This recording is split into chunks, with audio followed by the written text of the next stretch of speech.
Um bom dia, boa tarde, boa noite a todos. É com muita alegria que volto a conversar com vocês, hoje abordando do livro Sol nas Almas, o item 53, cujo título é Brandura e Violência.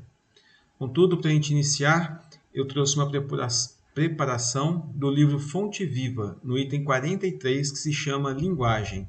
E não por coincidência, o texto também vai nos ajudar a entender o estudo de hoje. Vamos lá? O item 43 começa com uma citação de Paulo, que diz o seguinte: linguagem sã e irrepreensível para que o adversário se envergonhe, não tendo nenhum mal que dizer de nós. Vamos ao texto. Através da linguagem, o homem ajuda-se ou desajuda, ainda mesmo que o nosso íntimo permaneça nevoado de problemas. Não é aconselhável que a nossa palavra se faça turva ou desequilibrada para os outros. Cada qual tem o seu enigma, a sua necessidade e a sua dor, e não é justo aumentar aflições do vizinho com a carga de nossas inquietações.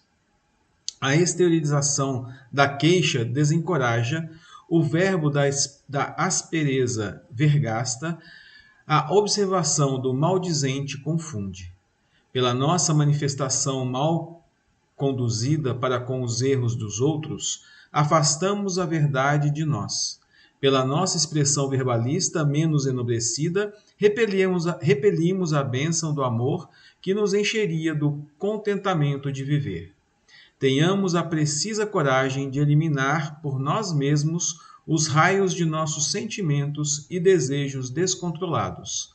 A palavra é canal do eu.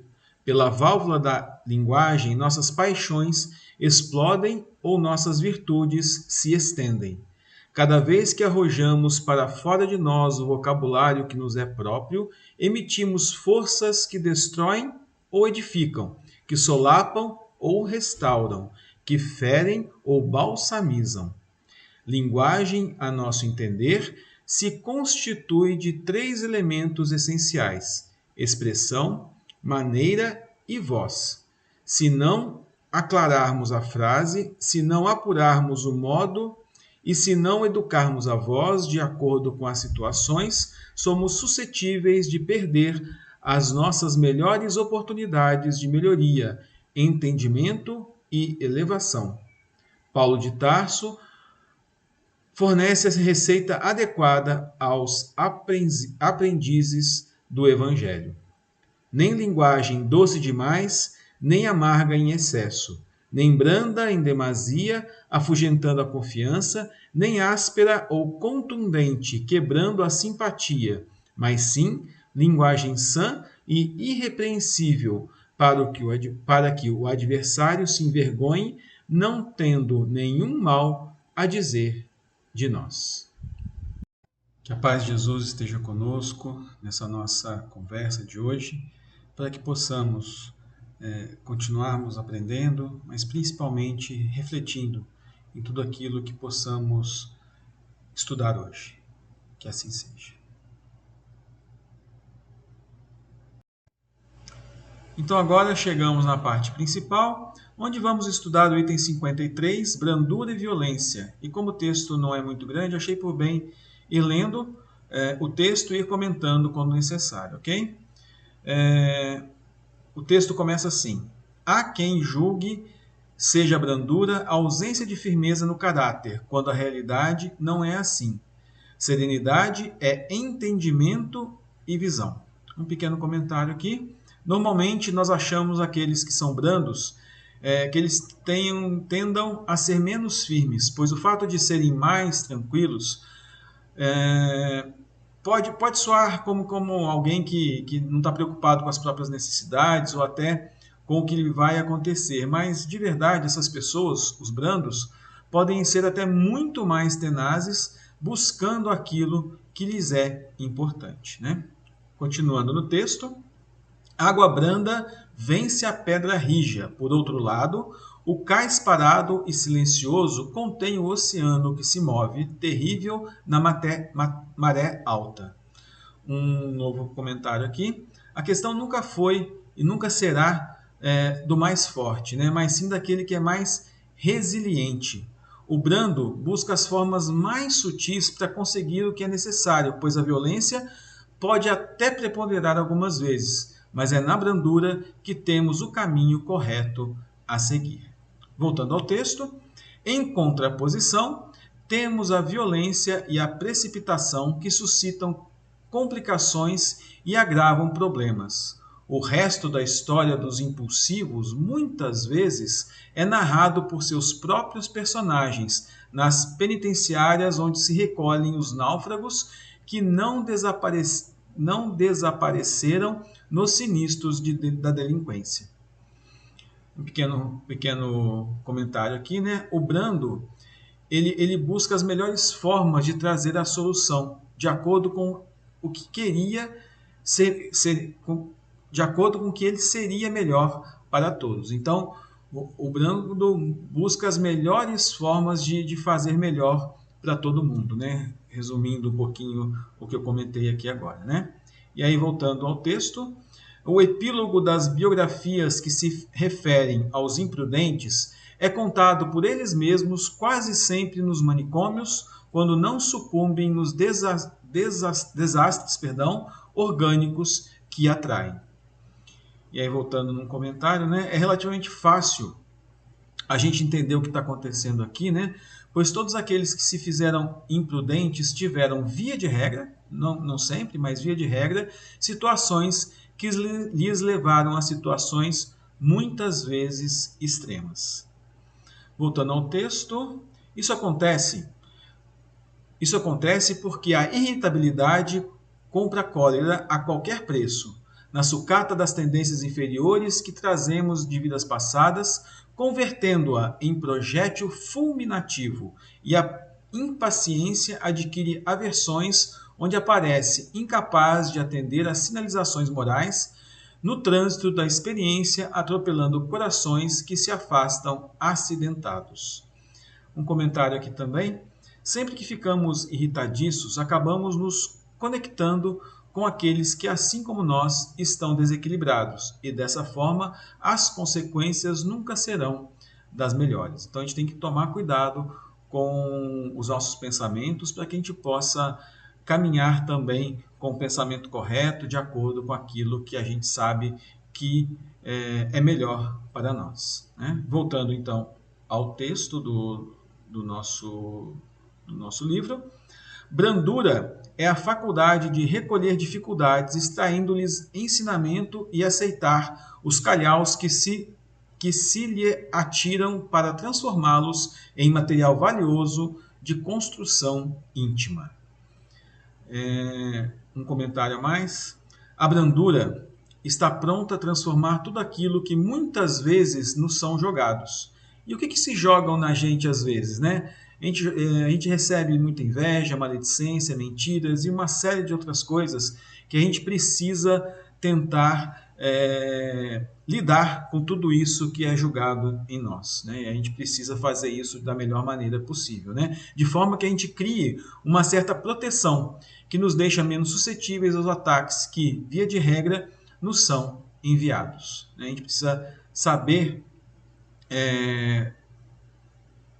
tratar tudo isso que vai chegando para a gente e largando aquilo que não é bom para nós e aceitando aquilo que são coisas boas para a gente poder aprender também, tá bom? Voltando ao texto do livro, ser brando não quer dizer que a pessoa se forre ao perigo em processo de fuga. Muito ao contrário, os espíritos brandos permanecem tranquilos nas grandes perturbações, como quem veste o amianto na hora do incêndio, visando apagar o fogo. Nosso comentário aqui. Quando conseguirmos nos acalmar, nos tornarmos realmente nos espíritos brandos, né? Então, quando a gente realmente se tornar um espírito brando, teremos sempre uma visão melhor das coisas, pois nossa tranquilidade, nossa brandura vai nos auxiliar a triar os caminhos que Jesus nos vem mostrando há muitos e muitos anos. Por isso, a importância de estarmos sempre sintonizados com Ele. Voltando ao texto do livro, as criaturas serenas agem com reflexão e tolerância, sofrem sem reclamar e suportam pancadas por amor à paz dos outros e, sobretudo, sabem guardar o tempo claro para examinar os enigmas que lhes apresentam nos dias de sombra, sem a mínima intenção de se sobreporem ao interesse geral. Um pequeno comentário também. A transformação íntima nos leva a esse tipo de serenidade. Então, a nossa transformação que faz com que a gente consiga se transformar dessa forma para buscar a nossa serenidade. Pois sabemos que mais cedo ou mais tarde, tudo vai ficar bem. Tudo vai ficar bem. Né? A nossa evolução vai fazer com que isso aconteça. Mas, obviamente, para ficar bem, nós precisamos nos perseverar e principalmente não esmorecer, ok? Voltando aqui para o livro, a face dessas razões é que Jesus considerou bem-aventurados os brandos de coração. Eles possuem a vida mais longa e os melhores recursos da terra para saberem cultivar benignidade, esperança, paciência e cordura.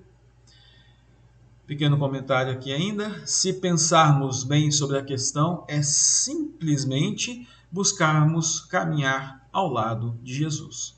Sempre simples assim, né? Quando a gente conseguir isso, a gente vai estar num caminho bem mais tranquilo do que nós possivelmente temos hoje, ok? E aí, já na última parte do livro, já caminhando para o nosso término aqui, o texto fala o seguinte para a gente: quem aspire a colher esclarecimento mais vivo, observe a tempestade. Raios ribombam no espaço e tufões estraçalham a galharia. Casas se destelham e raízes se destranham, mas, passado o frenesi dos elementos convulsionados, permanecem invariáveis a suavidade do ar puro e a calma do céu. E para a gente terminar, eu vou tocar uma música.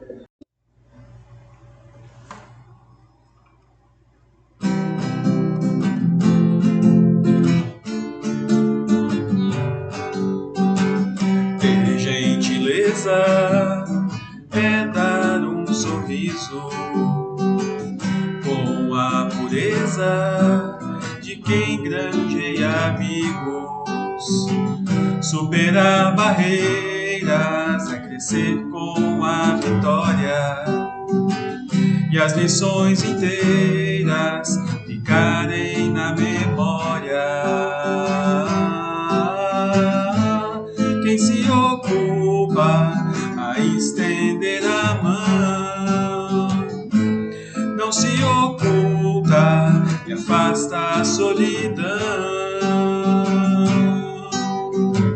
Viver é ter coragem e a si mesmo vencer, conquistando a passagem da um novo amanhecer. E nessa viagem, depois que o sol nascer, levando na bagagem o amor plantado no ser.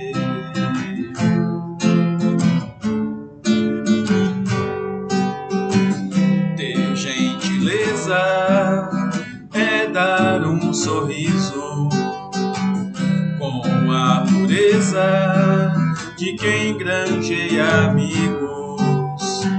Superar barreiras é crescer com a vitória e as lições inteiras ficarem na memória. Quem se ocupa ao estender a mão não se oculta e afasta a solidão. Viver é ter coragem de a si mesmo vencer, conquistando a passagem da um novo amanhecer. E nessa viagem, depois que o sol nascer, levando na bagagem o amor plantado a si mesmo vencer, conquistando a passagem tão novo amanhecer. E ir nessa viagem, depois que o sol nascer, levando na bagagem o amor plantado no ser.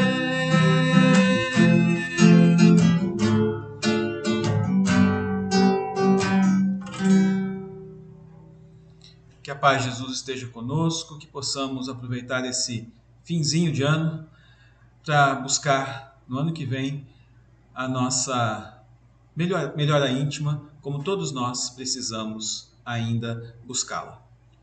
Que assim seja.